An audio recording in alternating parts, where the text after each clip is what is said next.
உங்கள் கண்கள் பார்க்கிறத வைத்து இது சரி என்று நீங்கள் முடிவெடுத்தீங்கன்னா அது தப்பு.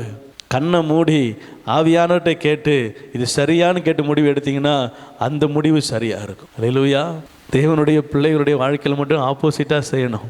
எல்லாரும் பார்த்து இது நல்லா இருக்குன்னு சொல்லுவாங்க.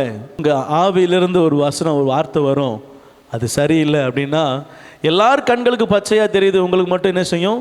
வறண்ட வெளியாக தெரியணும். ஆவியானவர் சொன்னால் அது அப்படியே என்ன செய்யணும்? உங்கள் இறுதியை ஏற்றுக்கொள்ளணும். ஆமென். இது சரியான இடம், இங்கே போ அப்படின்னு எல்லாரும் சொல்லுவாங்க.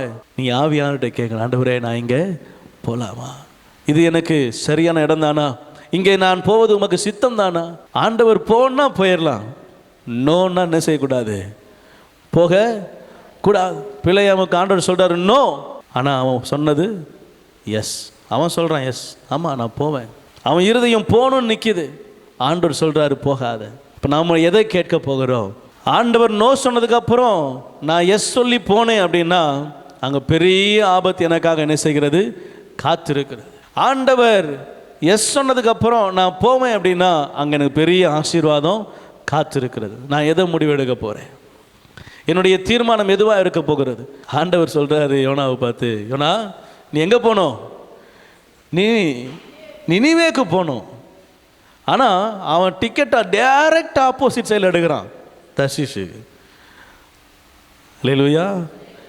ஆண்டவர் போ சொன்ன இடம் இங்கே, அவன் போகிற இடம். ஆண்டவர் சொன்ன இடம் எஸ் இங்கே, இவன் இதுக்கு நோ சொல்லிவிட்டு அவனுக்கு எஸ் சொல்லி என்ன செய்கிறான்? பெரிய மீன். பிள்ளையாமுக்கு பெரிய பட்டயம். எங்கெல்லாம் ஆண்டவர் நோ சொன்ன இடத்துக்கு போகிறோமோ அங்கெல்லாம் என்ன இருக்குது? ஏதோ ஒரு ஆபத்து இருக்குது, ஏதோ ஒரு பிரச்சனை இருக்குது. அங்கே நம்ம போகவே என்ன செய்யாது. ஏன்னா ஏன் இருதயம் விரும்புகிற மாதிரி போட்டேன்னா நான் மாட்டிக்குவேன். ஆண்டவர் சொன்ன இடத்துக்கு போகிறேன், அது எனக்கு பிடிக்கலனாலுமே அது எனக்கு ஆசீர்வாதமாக இருக்கும்.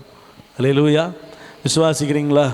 உங்கள் இருதயத்துடைய மனக்கண்களின் நாளில் மாறட்டும். சொல்லுங்கள், ஆண்டவரே எனக்கு பிடிக்கலனாலும் நீங்கள் சொன்னாங்க நான் என்ன செய்வேன்?